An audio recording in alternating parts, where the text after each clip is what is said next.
Nah, penggunaan prinsip kekekalan energi untuk menentukan perpindahan ini mempunyai sejumlah keterbatasan. Ya.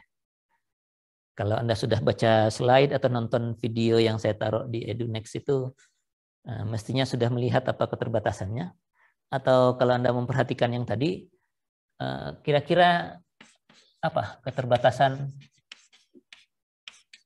dari penggunaan prinsip kekekalan energi itu, yang W sama dengan Q. Yang jelas-jelas kelihatan dari contoh tadi apa?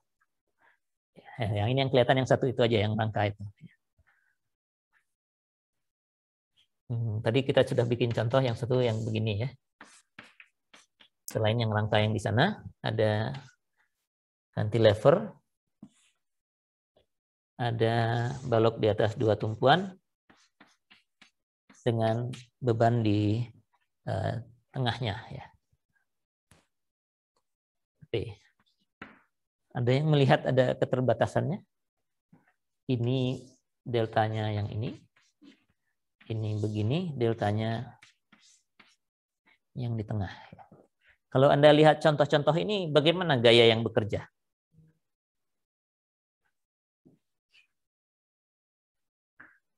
Gimana? Gaya yang bekerja seperti apa?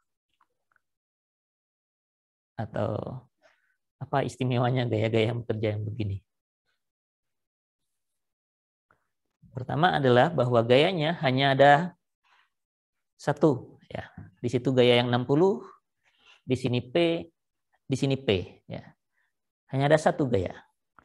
Problem apa ya yang muncul kalau misalnya saya bikin contoh, ada P1 di sini, ada P2 di sini, akibatnya pasti balok ini turun ya. Akibat P1 dan P2. Di sini turunnya katakan delta 1, di sini turunnya delta 2. Apa problemnya kalau contoh ini saya tukar dengan contoh ini? Karena W sama dengan U tidak bisa dipakai di sini.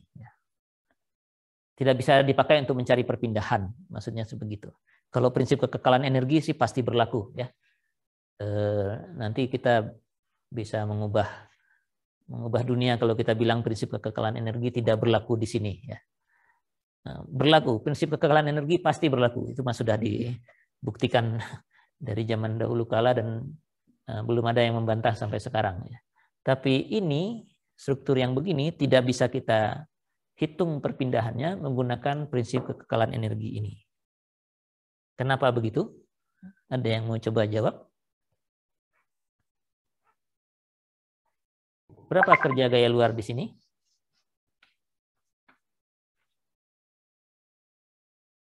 Berapa kerja gaya luarnya?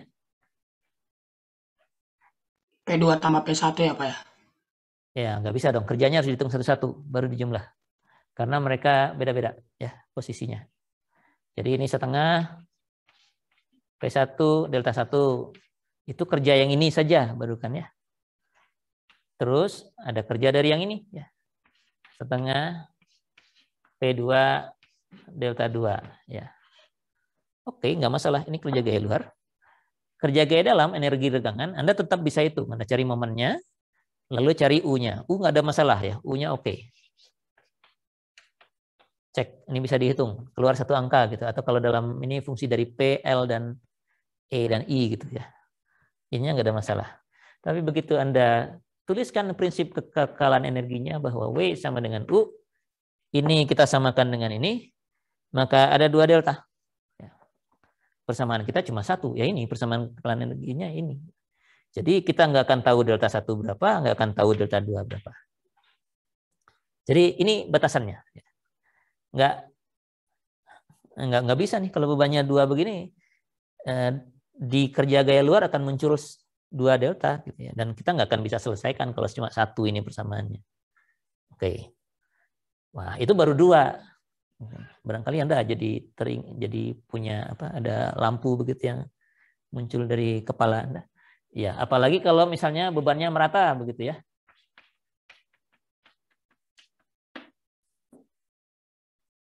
Kalau ini bebannya merata begini, Ya kerjanya harus dikalikan perpindahan masing-masing ini. Anda harus integrasiin ya PD delta itu tadi ya. P-nya jadi W, beban merata begitu. Wah, lebih repot lagi. Keluarnya deformasi semua di sini, mau cari di satu titik aja tidak akan mungkin. Jadi ada batasan ya. Karena ini bentuknya cuma satu persamaan, jadinya kita cuma bisa menggunakan prinsip kekekalan energi ini untuk menghitung perpindahan kalau gayanya cuma satu. Ya. Kalau gayanya lebih dari satu, di W-nya ini pasti ada dua perpindahan yang berbeda. Kalau enggak ada kerja yang tidak terakomodir ya. Jadi gayanya cuma boleh satu, ya. Satu buah saja. Makanya contohnya di sini 5 dan 60, di situ ada P di sini dan P di sini. Padahal struktur kita kalau Anda lihat soal-soal statika, gayanya bisa banyak beraneka ragam ya di satu struktur yang sama. Jadi sangat terbatas. Yang kedua, karena kerja ini hanya bisa dihitung untuk perpindahan yang searah dengan gayanya, ya jadinya saya cuma bisa ngitung, kalau gayanya P-nya gini, saya cuma bisa ngitung delta vertikal. Ya. Kalau untuk struktur yang begini ya nggak apa-apa lah, karena dengan P ini memang perpindahannya hanya vertikal, nggak ada yang lain. Ini juga begitu. Tapi kalau rangka batang ini, yang ini, dikasih gaya vertikal 60 kN, titik B ini sebenarnya tidak hanya turun ya sejauh mana tadi turunnya? Segini 105,3 per EA. Tapi dia juga bisa bergerak kiri dan kanan karena ini kan nggak simetris nih. AB dengan BC-nya tidak simetris. Jadi kalau dikasih gaya itu dia bisa saja bergerak ke kanan atau ke kiri.